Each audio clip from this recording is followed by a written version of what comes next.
আসসালামু আলাইকুম পুরা। আজকে আমি রান্না করছি ডিম ভুনা, আলু দিয়ে ডিম ভুনা। এখানে পেঁয়াজ, আদা, রসুন বাটা, হলুদ থাকে, মরিচ থাকে, এগুলা দিয়েছি। আমরা বাসায় দুজন মানুষ, তাই আলু দিয়ে ডিম ভুনা। যা যা দেওয়া দরকার দিয়েছি, আপনাদের ইচ্ছা মতো আপনি যেটা ভালো লাগে দিতে পারেন।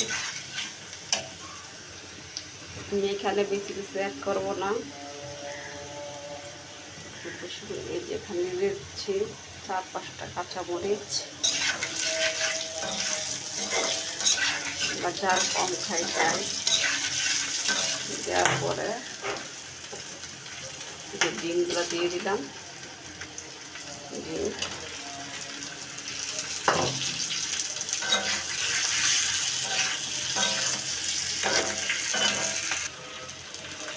সাথে দিচ্ছি একটু পরিমাণ মতো পানি, কারণ আলুটা সিদ্ধ হবে, মশলাটা ভালো করে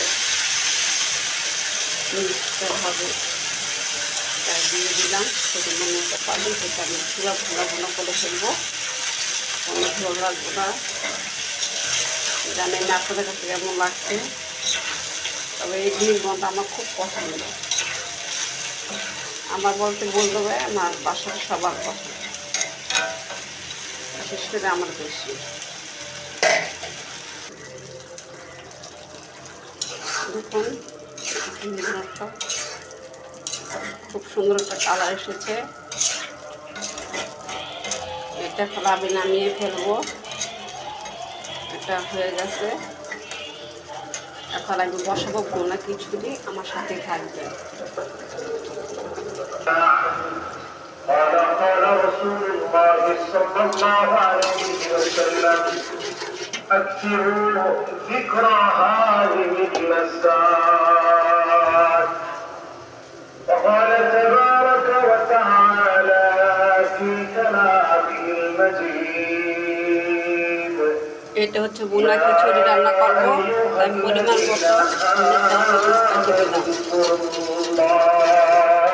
আদা রসুন বাটা দিয়েছি।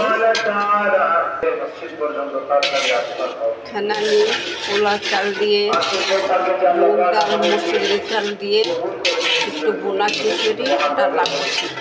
বেশি কথা বলা যাচ্ছে না, কারণ মসজিদে বয়ান হচ্ছে, তার জন্য।